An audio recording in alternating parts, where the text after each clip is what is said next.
Mhm. Hi, everybody. Rachel Johnson here. I am the festival producer with Allen and Gray, and we're going to give you a special little talk today. Today, I will be joined by one of our other producers with Allen and Gray, Nathan Nonhof, and we're going to give a little talk today about theater arts, diversity, and festivals, and why we do what we do at Allen and Gray. A little backstory. We started a little less than a year ago, actually. A large team of us were pulled together by our amazing founders, Richard Allen and Taryn Gray, and they asked us to be a part of an opportunity to raise money for Broadway for Racial Justice and amplify marginalized voices and look at stories that talk about the histories and experiences that we don't often see in theater. And through that, we discovered that this little festival that was done was actually extremely powerful and impactful. It gave us a platform and an opportunity to not only work with artists from diverse backgrounds and experiences, but also start to look at the works that exist outside of even Allen and Gray that are in the world that could change how we view theater and musical arts now. And we were really fortunate to discover that during all this craziness of COVID, we could actually create that environment in a digital setting. And so what's come of it is an actual festival, the Allen and Gray Musical Festival, which this year is happening August 2nd to August 8th, and will feature the voices and stories of marginalized people. And it's a message that is the foundation of what we do at Allen and Gray. And we kind of want to talk to you about it. We want to talk about why we do it, what drives us, what motivates us, what challenges us. And I'm going to bring in my amazing partner in crime, Nathan. Everybody, say hi to Nathan. Oh, wait, you're muted. I muted you. It's my fault. Nope, it's all right. I used up the good intro. Here we go. What's up, everybody? Good to be here. Good to be here. Yeah, thanks, Rachel. That was awesome. Really solid intro. Needless to say, a lot of cool stuff is going on right now. A lot of cool things in the works. A lot of fun plans, especially for the festival. And just sort of what we've been doing and what we've been able to build into. When we started this thing, I would say, what was it now? Maybe close to 9 months ago. Yeah. We started with the festival with the works that already existed, and then it started to sort of turn into an opportunity to really allow.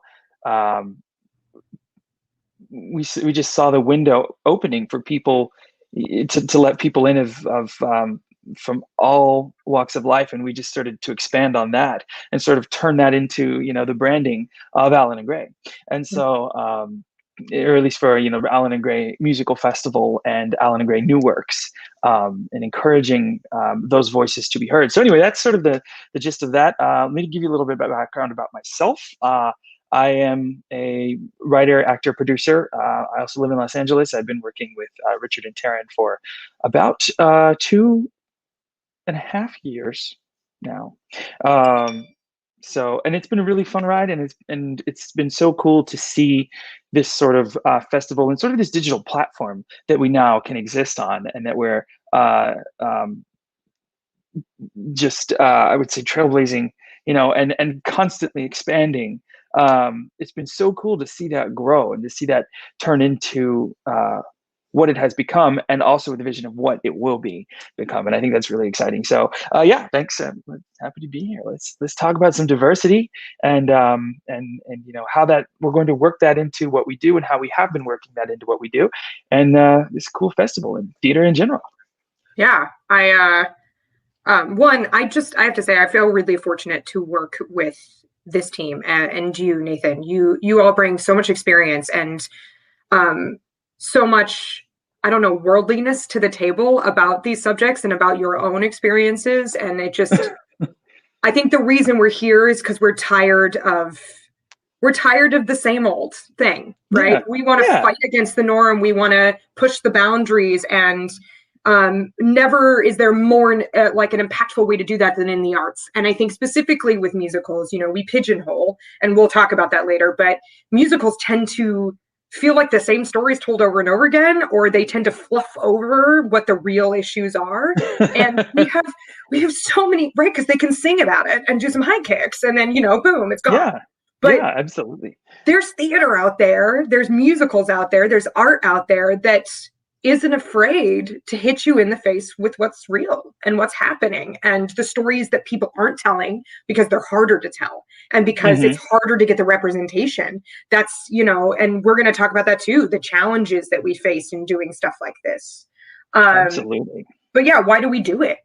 Like, I'm going to ask myself that question, but Nathan, why are you doing this? Like, why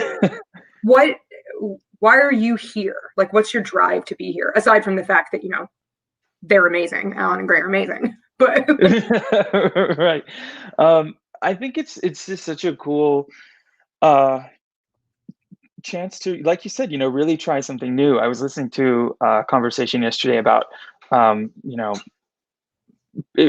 old Hollywood versus new Hollywood, and that's not necessarily strictly like Hollywood. That's like just the arts and sort of theatrical arts in general, old versus new, and one of the things they were kind of hitting upon was that the old is, in black and white, the new is in color.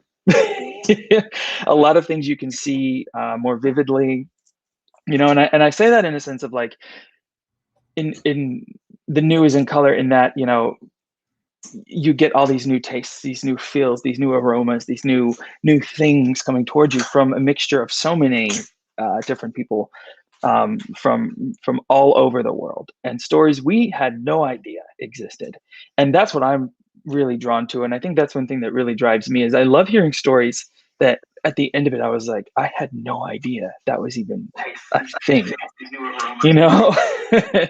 and that's something that I really love. And we have such a cool chance and an opportunity to do that here, is just have those voices come to the table and encourage those voices come to the table. Not only, bring them to the table in a way of like, here's an opportunity for you, but it's us being able to say, we want to hear it. We want to we want to hear these stories of people and walks of life and views and experiences from all around that we have never had the chance to hear before, because it only enriches us, and it only makes us, stronger as a human whole to know all of those things, and to be able to get windows into all of those experiences, and to vis-a-vis those experience those things ourselves. So that's one of the things that I'm really drawn to, is just hearing things that make me go, wow, I've never heard that. I didn't know that was something that is part of, an experience that has been lived through in this human world. So that's, I think, a long answer of why I'm here. Yeah. I love that. I love that you said that too. I wouldn't have even thought to articulate it that way. I'm drawn here for really similar reasons, to be honest with you. I mean, I had the good fortune of being a friend of someone, and they were like, festivals? She knows festivals. But I've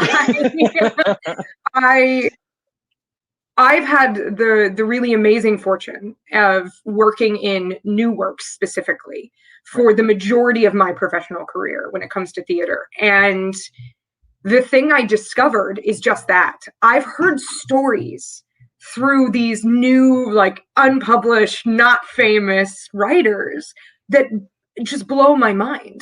Things that have happened to them, or that they've seen happen, and they're so powerful and they're so beautiful, and they're from such dramatically different walks of life than my own. And if it weren't for this, if it weren't for these arts, if it weren't for small nonprofits willing to, do that work, and then festivals like ours willing to give a platform for them to stand on, I wouldn't have heard the stories I've heard, or met the people I've met that have dramatically changed my life. I love, I've always loved theater.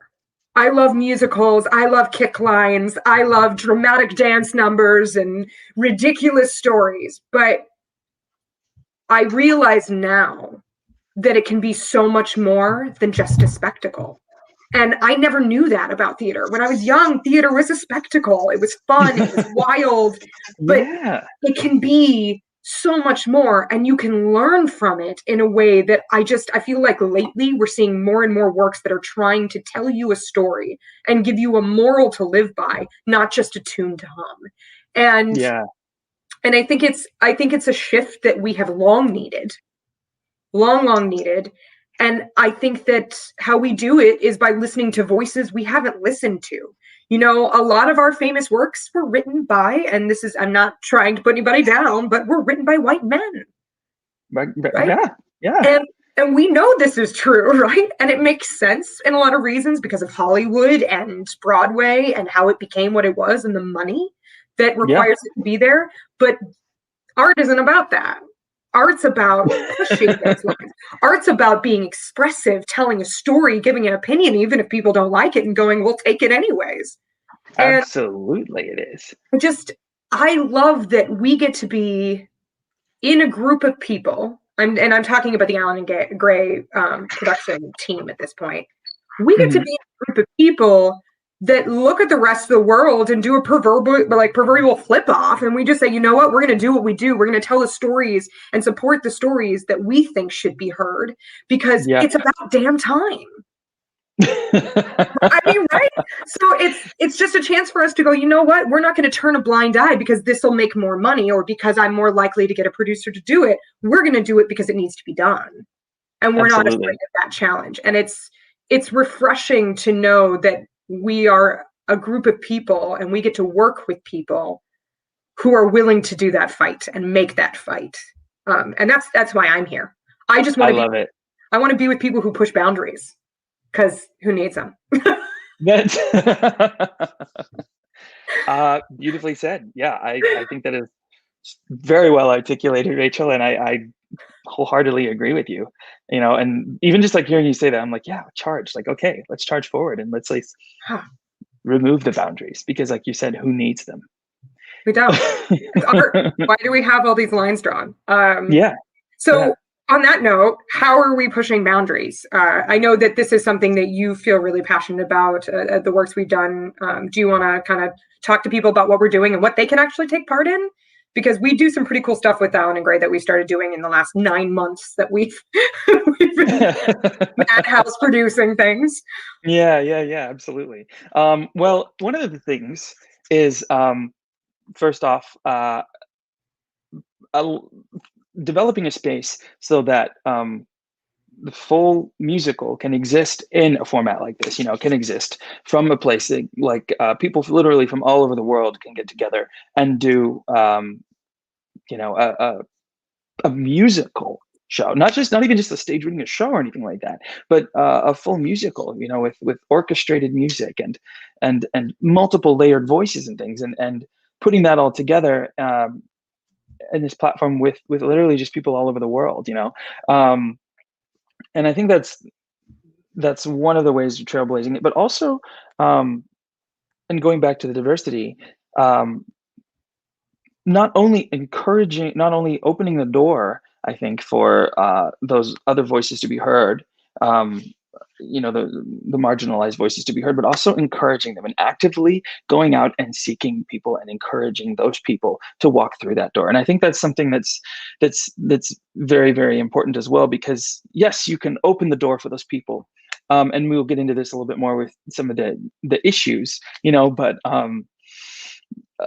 you can open the door for people, but it is hard to sometimes to get the people to get writers and creators to want to sort of step through sometimes, you know, Yeah, yeah, for a fear, you know, because that is a thing that is ingrained. You know, they feel like they're going to step through it, they're going to get smacked in the face again.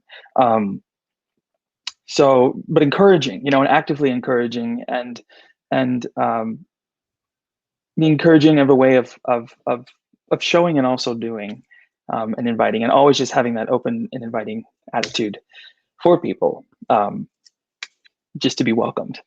Um, I love So that. I love that you say we're seeking it yeah, out too, because we are. we We're are. not Yeah. just we're not just waiting So for people to come to us. We call people that we hear of or see, people who mhm. recommend it, and we say, "We hear you have something powerful to say. What do you have?" Yeah, yeah. And it starts like that. It starts with one step and one sort of encouraging phone call, or just being like, hey, like, we would love to hear what you're doing.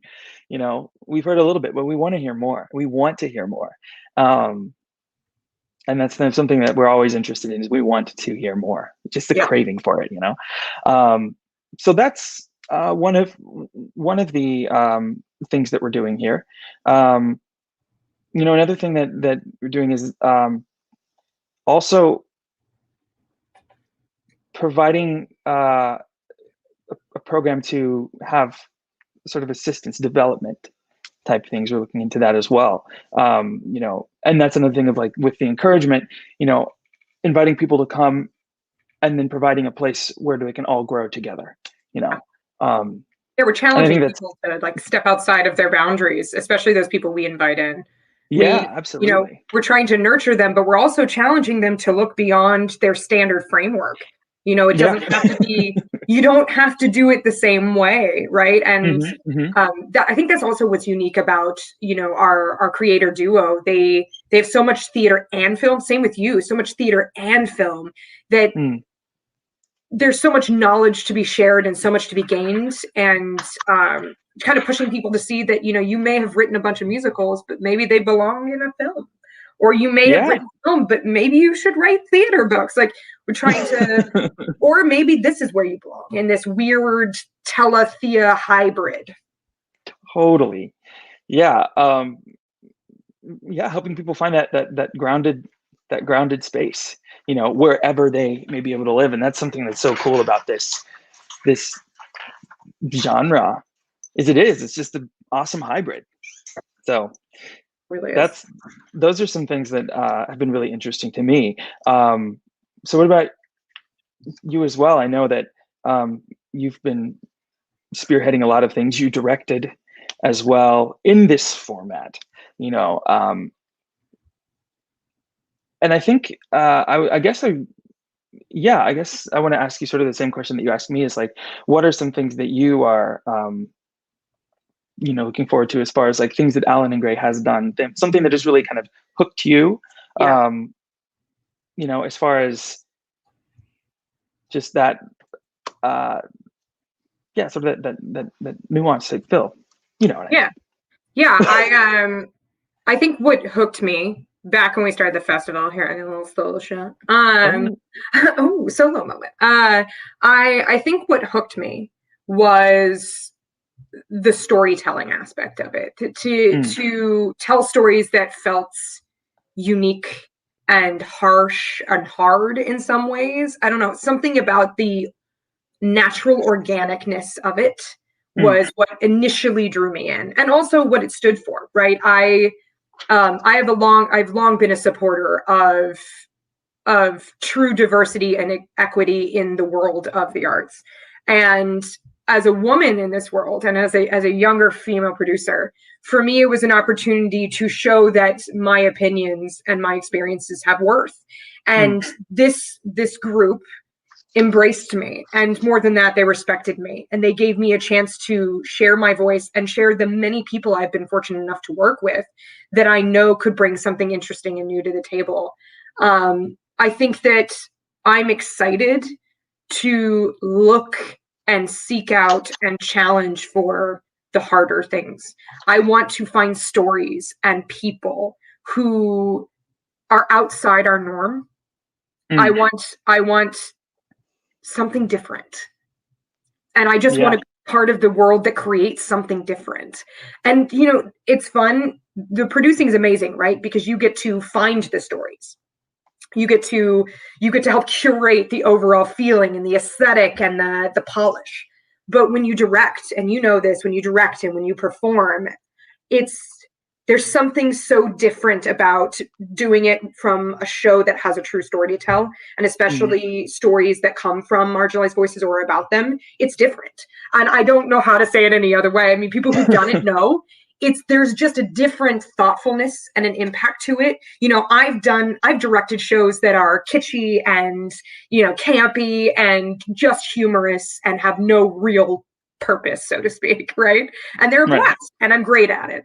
But I care more about it, and I'm more invested when it's a story that I think is worth telling. And I think I'm just at a point now in my career where I'd rather tell a beautiful story.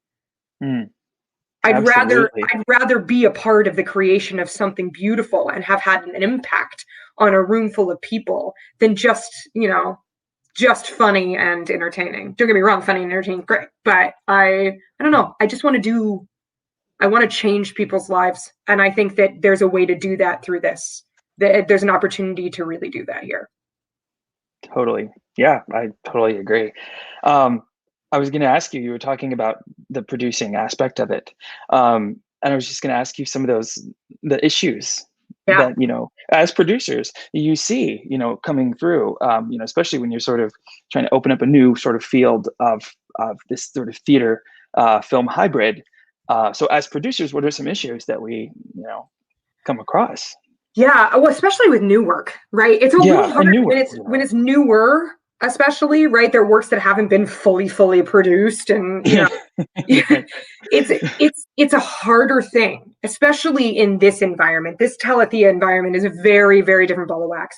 Hmm. We as producers on the writing side of it, right? The works that were submitted. Sometimes we get these conceptually great ideas from writers who have stories from or about, a marginalized community, but they're just underdeveloped. So it's a Mm. question of like how to help that story, because that's not what we do. We produce it.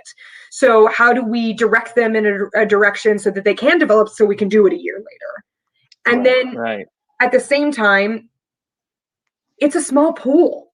To the point you made earlier, we can open the door. All we preach in Alan Gray is marginalized voices. Is literally the word. I think we repeat those two words 15 times in a 10-minute span, right? It's more than once a minute.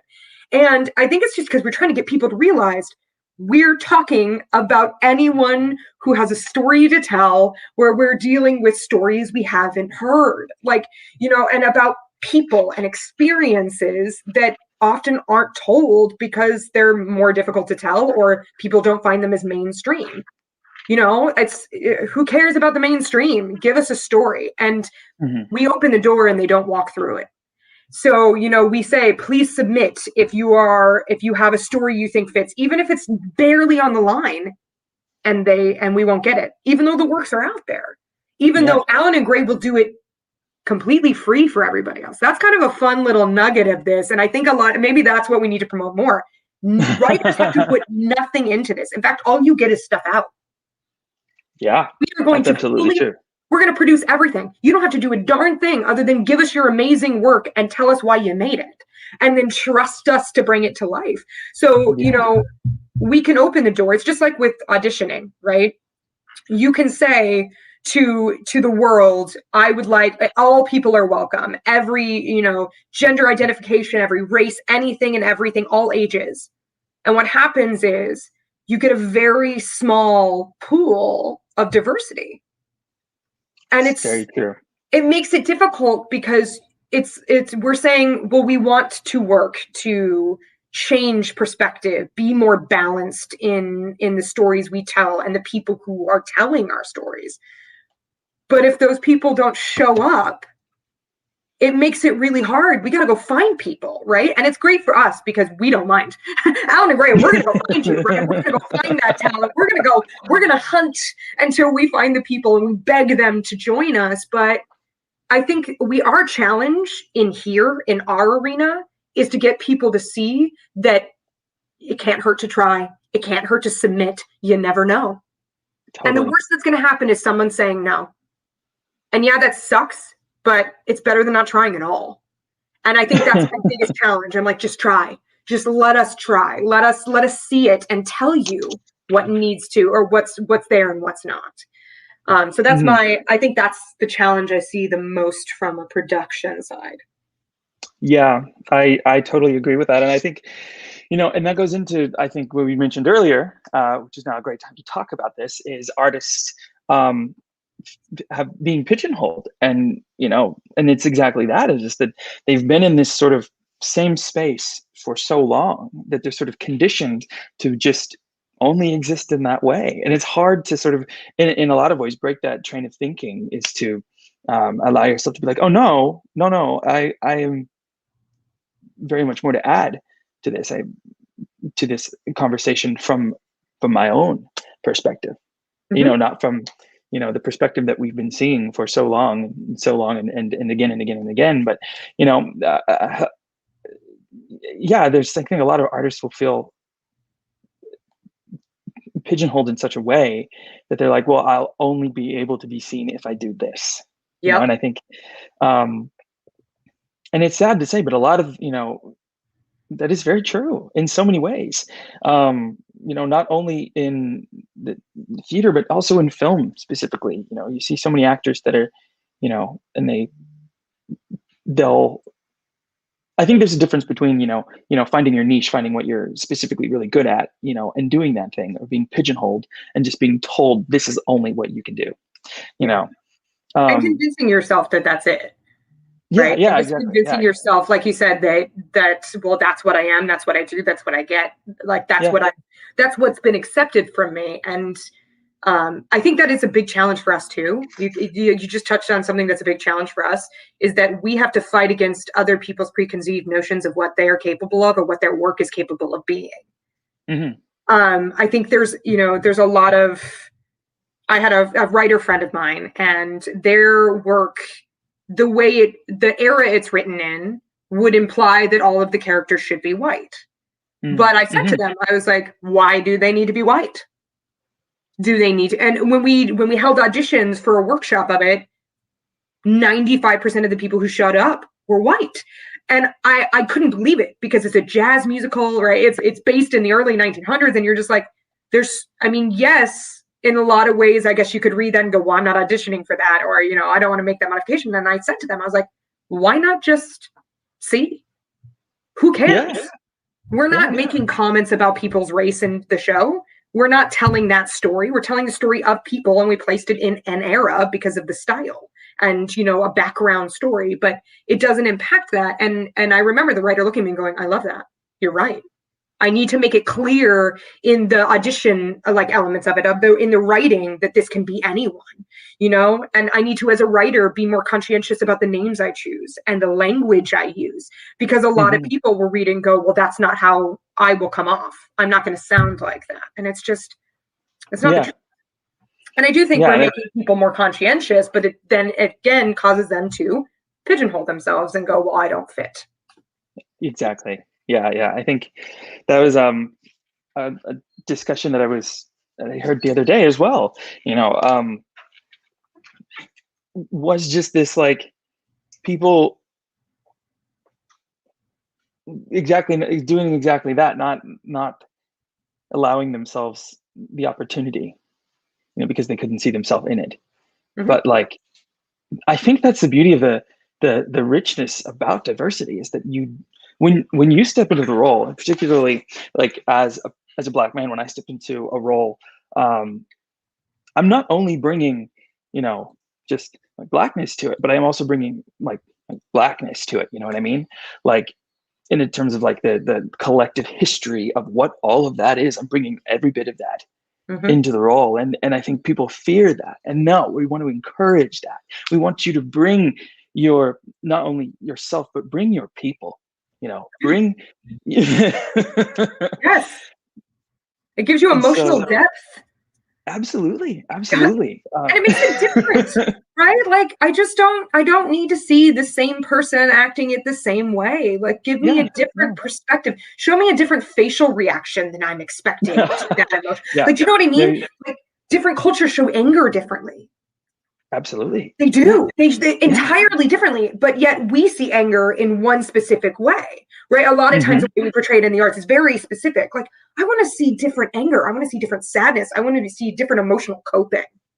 Like, how do people, there's an amazing show, it's called Baked, and it's about it's an all Asian cast. It's all Asian American cast, And it was the most amazing thing I've ever seen, because throughout the entire thing, their physicality, their emotional reactions, their familial reactions were things I have never experienced in my day-to-day life.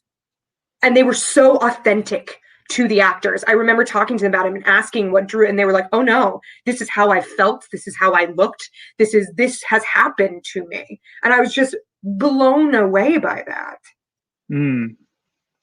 It's just like such just a wide berth of so many different new colors and flavors, and just like such like different levels of intricate beauty that we all carry with us. Every one of us, carry with us, and particularly the marginalized voices, we carry those things with us, and we carry how we deal. Exactly, like with anger, with trauma, we carry how we deal with those things. Different cultures and different voices deal with those things differently, and it's so good to see all of that, and so it's important. Yeah, I think you're exactly right. I have to say, I applaud directors and producers and theater companies that take previously done works and are starting to do that too. As much as we at Alan Gray want to focus on new voices and new stories, it doesn't mean that to the rest of the world we're talking to, that you can't take a story that's been done and change the demographic of what you're used to seeing at face value. I had the luxury or the great fortune of doing Last 5 Years. I love Last 5 Years. It's like one of my favorite shows of all time, right? But it's always done by the same type of characters. It's always done by a very fair redheaded woman and a very Jewish identifying man, right? As much of the stereotype as people want to put on it. And I remember when I did it, we actually had to reach out to JRB and be like, hey, we're going to change this up. We're not going to change any of your writing, but we're not going to cast it the way you've done it in the past. And we got consent. We had a completely different cast. We had a Black man playing our Jamie, and it was one of the most beautiful, and when we had a much stronger, curvier, darker, almost Italian woman playing our Kathy. And our whole purpose for that was because we wanted to show a different level of emotional depth. We wanted to show a different type of relationship. And what happened is a lot of people, if you've seen that show, a lot of people hate Jamie at the end, right? They think he's a monster of a human being.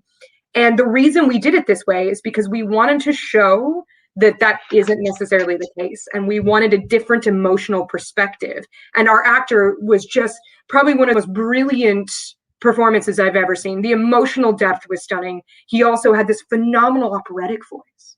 So you're taking a song that's really like took a classical theater sound and a little modern sound, and we said, we're going to have you mature it over time and make it more. It was such an opportunity to look at people and go, take all your preconceived notions, shove them in a bag, and throw them out the door. And that's all I want people to do.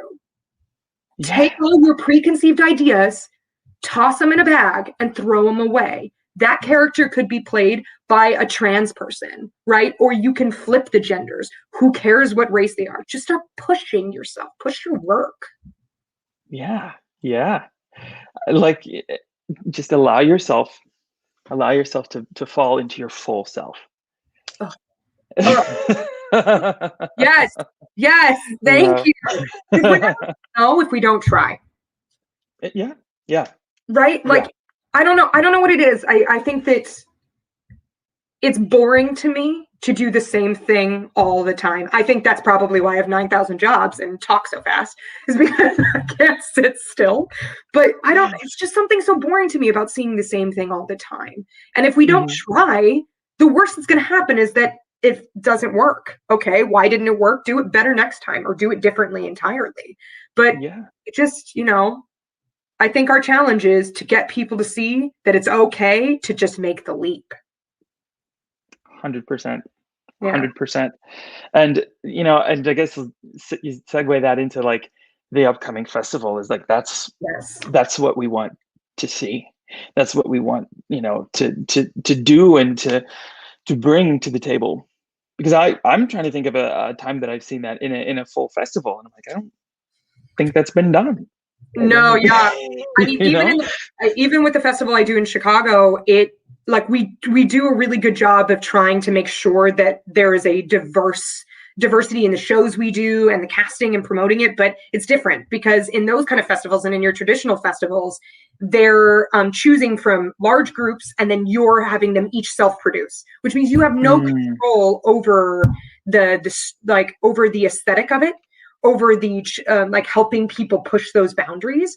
But that's not true here, right? With our festival, to your point, they submit. We will offer the opportunity to produce their show, right? So this is for your writers out there. If you're thinking about sending in to Alan and Greg, right? Here's our spiel. Go to our website, send in to us. And the reason is because it will cost you nothing, and you will only get an opportunity to see your work done in the most extreme, vivacious, diverse, authentic way we can make it happen. And from performers with talent that ranges from new to extremely experienced, and from all over the world.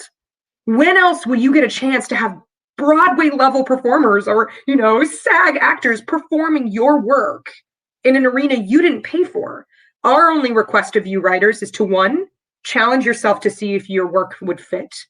Challenge yourself to look at the diversity and the inclusivity in the story you're telling, and then allow us to push you further, because that's what we're going to do. If your story reads like an all-white cast, I tell you right now, you're never going to get an all-white cast from us. It's never going to happen, right? And we're giving writers an opportunity to just let their work be made into something and come out with some really beautiful product at the end.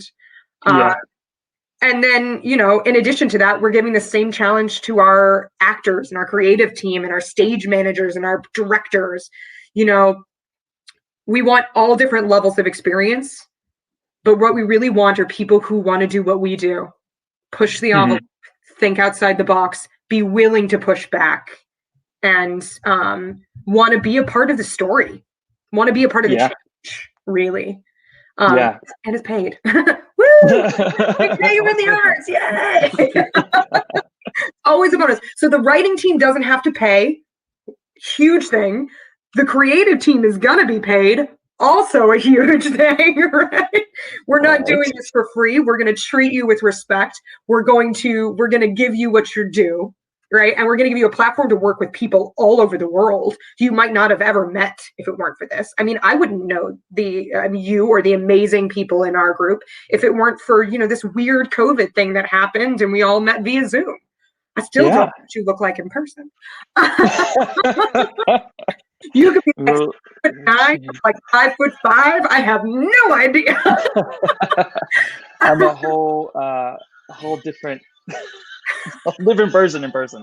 You're like, really, this is an emoji. But it's, and then the final platform that we like to always share with Alan and Gray, and it is just as important, and this isn't just a plug, is the sponsorship and partnership. I mean, if you're not a writer, if you're not an actor, you're not a director, you're not a producer, but you love the arts, right? Or you are one of those things and you have the means and you just love it and want to see more of it, help us out.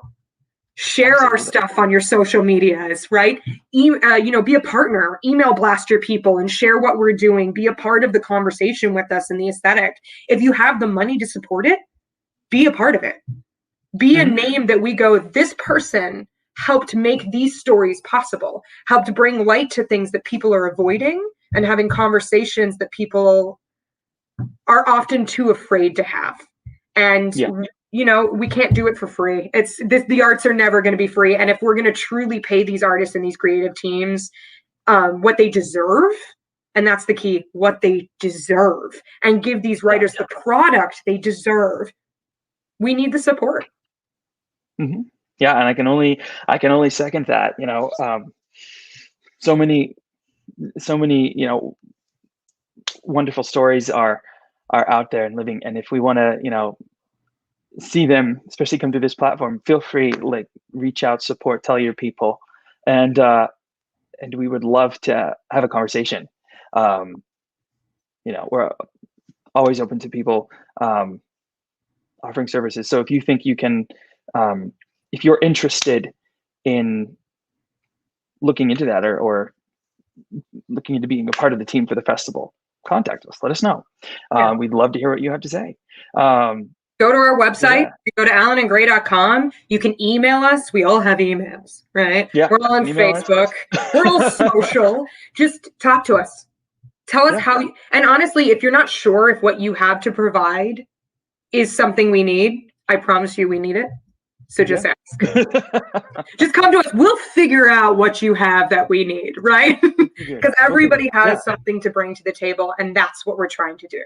We want people to want to be a part of it. That's the first step. And then from there, we figure out how to make each of us grow and, to Nathan's point, fall into our most natural selves. Yeah.